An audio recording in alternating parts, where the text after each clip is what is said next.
Pisces, welcome to your current Sitch Quickie.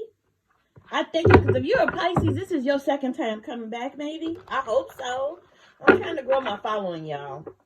I'm just starting out in this beautiful community of YouTube tarot readers. I've been studying tarot for a while, but this is my first go at doing it on YouTube. So I thank you for your support for even coming to watch. Okay, this is a feature I want to do called the Current Sitch Quickie, where I just, draw 3 cards for you, and then I like to try to make an attempt, because I'm really humble with regards to my reads. I am not all-knowing. I am nobody's guru, but I do my best to tell a story via drawing 3 cards, and then I clarify, and then I go a step further, and I attempt to verify. So ride this one out with me, y'all. Tell me how you like it in the comments. I urge you to subscribe if you like what you see here today. Tell a friend to tell a friend to tell a friend. And let's see what we pick for you on this Friday, October 20th. It is the 20th, right? Forgive me if it's not.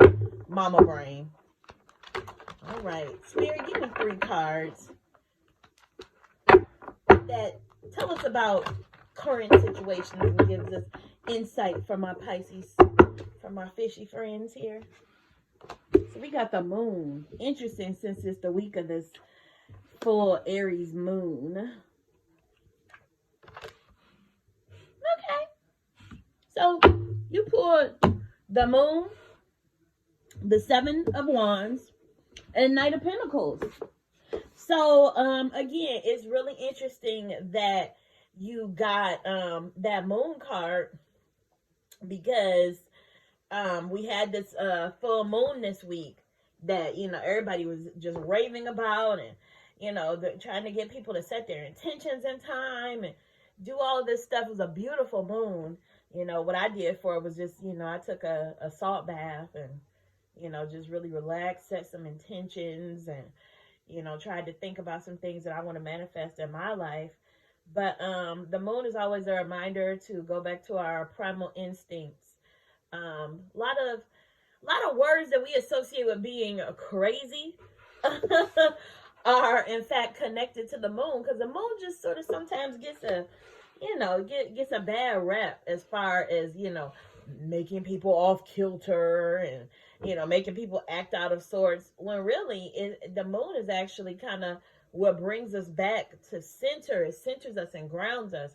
I always think about the, just the instincts and the DNA of things in nature, and how they just know to do certain things.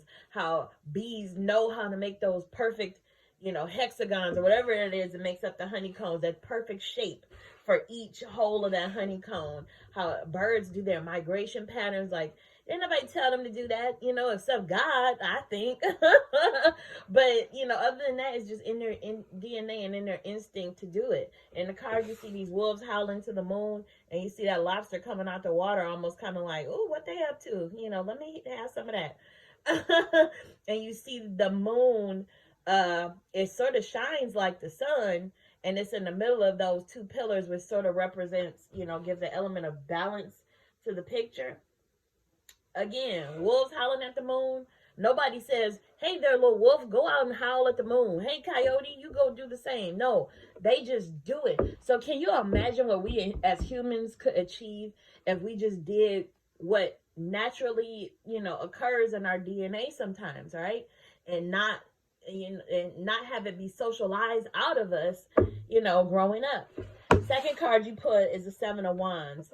And the 7 of Wands, to me, it represents creating boundaries and, putting your guard up a little bit, just always staying vigilant. Now, it sort of reminds me a little bit of the 8 of Swords, where that lady is standing there blindfolded with all those swords around her. The only difference with this is, this doesn't look like a self-imposed prison like that picture.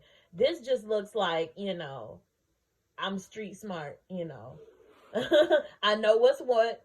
Stay back, and I got a wand in my hand to defend myself if need be. So maybe it's just a reminder just to, as you're doing whatever exploring or whatever, this moon here, drives you to do, just to always stay vigilant, you know, keep your wits about you type of thing. And then the third card you pulled was the Knight of Pentacles, which, you know, is a sign of steady progress, long-term abundance. Sometimes when you pull it in the reverse, even though I read upright, sometimes I will still say what the reversals mean, because maybe it'll resonate with someone who's listening. But when you pull that card in the reverse, sometimes it means hesitation and complacency. And so I think for this read, it's just a reminder that slow and steady wins the race. So if you have any projects you're working on right now, any goals you want to attain, you know, the Knight of Pentacles is a pretty slow moving card. You know, you'll see, I think it's like the Knight of Swords. You know, his card, it looks like that horse is just charging in from, you know, somewhere. And the Knight of Pentacles is just sitting there, and he's carefully holding that pentacle and then looking out onto the horizon. So to me, it's a card that kind of almost signifies patience. You know, if you've been making investments lately, you know, be patient about your investments. You know, you don't always see that yield right away, depending on what type of investor that you are. I tend to lean more, you know, in the middle of conservative and not conservative. So, you know, I like to have a good, you know how they say, diversify your funds. That's what I like to do. So I stay somewhere in the middle. Sometimes things are up, sometimes things are down, you know. And if you have any, you know, love things going on in your life, if you're single, again, take your time. Don't rush out there. You know, I know it sounds a little bit cliche, but things will happen when they happen. You know, and if you're with somebody, it could even be a reminder to just take things slow, ground yourselves, get more into each other, and, you know, just continue creating that relationship that's built on trust. So let's clarify these for a second. So I pulled the first three cards out of my giant deck. I like to clarify with my medium-sized deck. It is called the Quickie after all, so let me get to it. King of Pentacles, the Fool. Oh, whoa. I love when I pull the Ten of Cups. King of Pentacles. I did mention, like, some of you, if you have some business endeavors and stuff like that. King of Pentacles. I always like to joke. I read in a book one time, somebody said that the King of Pentacles is the card of, like, CEOs, presidents, and sugar daddies. I laugh every time I say that. But, I mean, that's what it is. The King of Pentacles, that's the person that, you know, they have, sorry, I shook the table. They have secured the bag, as they say. They're just sort of sitting in their wealth and abundance. King of Pentacles is oftentimes a philanthropist. So, you know, this person has enough to share. Keep in mind that tarot is gender fluid. A lot of you already know that. Some of you may not. So, you know, if you're a woman, you can embody King of Pentacles energy. But it's either a sign of abundance to come or a sign that you've achieved some sort of abundance, and now, you know, you're just able to sit in it and have wisdom and impart that wisdom upon others. King of Pentacles, he's not flashy about his stuff, even though he does seem like really, really adorned in his picture. But in my mind, that's just the photo op. He's not walking around like that every day. He's not going to the grocery store looking like this. If he still even has to go to the grocery store, I don't know. But I'm getting a little bit into the weeds in that one. You pulled the Fool. The Fool is a sign of new beginnings. I don't know why, but I'm getting really strong entrepreneurial vibes for you, and I've been getting that in a lot of my reads. If you watch the videos I have currently on YouTube, you know, pretty much all of them got reads that were strong in these entrepreneurial vibes. It's just crazy. But this could be anything. This could be entrepreneurship. This could be, if you're not an entrepreneur, you work for a company, you might be on the verge of doing a new assignment. Some of you might be getting ready to relocate soon. So the Fool is just a symbol of new beginnings. Yes, it looks like he's walking off of a cliff. Sometimes that could be sort of the inverse meaning of the fool, like just not even caring, just foolishly stepping into something new. But in my mind, I like to think of it more as like courage and throwing caution to the wind, and knowing that if you do go off the side of that cliff, that's where you learn how to fly. So I feel like Spirit is telling you to take a chance with something. I can't be too specific. It's a general reading. There's a lot of you whose energy I'm reading off of, so some of it may apply and some of it may not. But it's looking like, Spirit is saying, like that lady in Coming to America, go on, honey, take a chance. So there you go. And then you pull the Ten of Cups. Wish fulfillment, contentment, having achieved everything you wanted. You got every one of those cups. And you see the couple just looking up at the rainbow. The kids are playing. Either this is what's waiting for you on the other side of that leap of faith, or perhaps some of you, God bless it, you might be already experiencing this. This is a card that lots of people like to pull in love readings because everyone seems to be on that epic search for their respective 10 of cups, and you pulled it in your read. So congratulations to you. I don't know what that is, what it embodies specifically for you, but I know it's a good card to pull. Let's go ahead and verify what we got. I do that with my little tiny cards. Well, let's see what we pull out. And then I'm going to do an oracle card for you and go ahead and wrap it up, okay? Queen of Cups. Ooh, the Empress. And the Queen of Swords. I'm getting very powerful feminine energy here, Capricorn. Now, again, if you're a man, you can embody the power that, these women of the deck hold. But, man, for you guys to get, like, some of the most powerful top cards in the deck, that's crazy, dude. So I always like to kind of supplement what I'm saying about tarot, with my books that sort of explain things a little bit more articulately than I can. But with you pulling the Queen of Cups, it's a feeling of nurturing and protection and love. You got something going on, Pisces? Because a lot of love all of a sudden popped up in this read. You got the Queen of Cups right on top of the King of Pentacles. So that's a little bit of power couple energy I see there. The Queen of Cups oftentimes represents nurturing, compassionate, loving situation with a partner. And in general, it's just always a reminder to listen to your heart and listen to your own intuition, which is interesting because next you pulled the Empress, and the Empress is just, the top woman of like using your instincts and listening to your intuition. This is like divine feminine energy. She's connected to nature.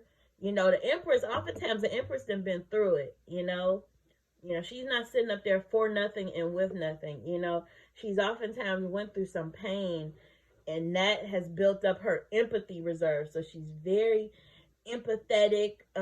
She creates a life filled with love. Her past situations have only served to strengthen her intuition and her ability to have this magnetism where she attracts everything she desires. Now, every now and again, anytime I pull the Empress, I know that the Magician can't be too far behind because the Empress knows how to manifest some stuff, okay? And then you got the Queen of Swords. Now, the Queen of Swords, she can be, she can be a bit cold. She still has her hand out. It's like she's still, embodying, the graces of like royalty and stuff, but she wielding that sword, man. So to me, this is the card of like, do no harm, but take no shit. I'm feeling like in the midst of all this, kind of like I said to you about that 7 of Wands, keep your wits about you type energy. So you have that feminine energy, and you have that air, you know, of royalty and, you know, all of that. But you embody fairness and balance. Like this is, to me, the Queen of Swords. She's gonna make a sound decision. She's not gonna let her emotions get too much into it. So if you have, you know, something on the table where you're having to decide about something, you know, you I mean, have a little bit of heart in there, but also really use your head and try to be decisive and honest with yourself. You know, any new love endeavors, try to take a logical approach and really see things clearly before just jumping in. Okay? So, what I'm going to do next, I'm nosy. Let me see something real quick. I know this is supposed to be a quickie, but I just want to...